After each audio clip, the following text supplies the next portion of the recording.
কে আছো, আমাকে বাঁচাও, দয়া করে আমাকে মেরো না, ওই ড্রাগন ভূত আমাকে মেরে ফেলবে।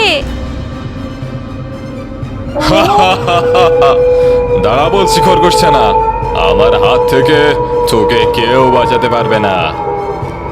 মা তুমি কোথায়, আমাকে বাঁচাও, ওই ড্রাগন ভূত আমাকে মেরে ফেললো, আমাকে বাঁচাও। ছোট খরগোশ, তোর এত বড় সাহস, আমাকে ফাঁকি দিতে যাচ্ছিস?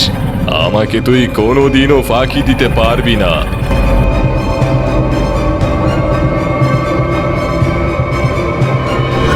ইস, অল্পের জন্য খরগোশটাকে ধরতে পারলাম না। কোনো চিন্তা নেই, আমি এখানেই তোর জন্য অপেক্ষা করব। এরপর আজ তোকে আস্ত চিবিয়ে খাবো। হা হা হা হা হা। ইস, একটুর জন্য বেঁচে গেছি, তা না হলে ওই ড্রাগন ভূত আমাকে মেরেই ফেলতো। কে তুমি? এই গুহার মধ্যে কি করছো? তোমাকে তো আগে কখনো এখানে দেখিনি। আমাকে ক্ষমা করবেন হরিণ, আমি না বলে আপনার গুহায় ঢুকে পড়েছি।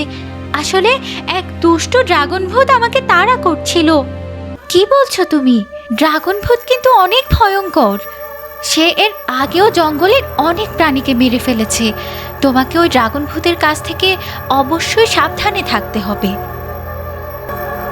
তাহলে আমি কি করে এখন আমার বাবা মায়ের কাছে ফিরে যাব? তুমি ভয় পেও না, আমি তোমাকে তোমার বাবা মার কাছে পৌঁছে দিব। এরপর হরিণ আর খরগোশ একসাথে সেই গুহা থেকে বের হওয়ার চেষ্টা করে। তারা ড্রাগন ভূতকে ফাঁকি দিয়ে সেই গুহা থেকে পালাতে চেষ্টা করে, কিন্তু সেই ড্রাগন ভূত তাদেরকে দেখে ফেলে এবং তাদের পেছনে দৌড়াতে শুরু করে। আমার চোখে ফাঁকি দিয়ে তোরা কোথাও পালাতে পারবি না, তা না হলে কিন্তু খুব খারাপ হয়ে যাবে। ভয় পেও না, আমরা তাড়াতাড়ি পৌঁছে যাব, ওই ড্রাগন ভূত আমাদের কোনো ক্ষতি করতে পারবে না। দাঁড়া, তোদের আজ আমি কিছুতেই ছাড়বো না। ওই হরিণ এবং ওই খরগোশ ছানাকে আমি একসাথে মেরে ফেলবো। হরিণ, আমি আর দৌড়াতে পারছি না, আমি খুব ক্লান্ত হয়ে গেছি। আর একটু সামনে একটা ঝর্ণা আছে, ওখানে পৌঁছাতে পারলে আমরা ওকে ফাঁকি দিতে পারবো। তোরা ভাবছিস আমি তোদের ধরতে পারবো না?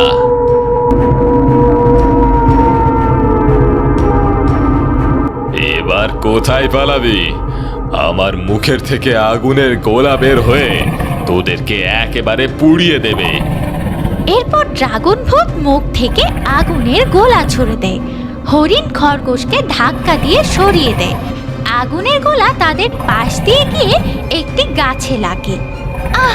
অল্পের জন্য বেঁচে গেলাম, আর একটু হলেই আমরা দুজনেই আগুনে পুড়ে মরতাম। ভয় পেও না, ওই তো সামনে একটা নদী দেখা যাচ্ছে, যদি কোনোভাবে ওটা পার হতে পারি তাহলে আমরা ওই ড্রাগন ভূতের হাত থেকে বেঁচে যাব। দাঁড়া বলছি, খবরদার ওই নদী পার হওয়ার চেষ্টাও করবি না, তাহলে কিন্তু আজ তোদের রক্ষা নেই। হরিণ কারো কথা শুনলো না, তারা তাড়াতাড়ি ওই নদীর কাছে চলে গেল এবং এক লাফে ওই নদীটা পার হয়ে গেল। এভাবে ওরা ড্রাগনের হাত থেকে বেঁচে গেল। ইস, অল্পের জন্য আমার হাতের বাইরে চলে গেলি, কিন্তু ভাবিস না তোরা বেঁচে গেছিস। আমি তোদেরকে আবারও আক্রমণ করব।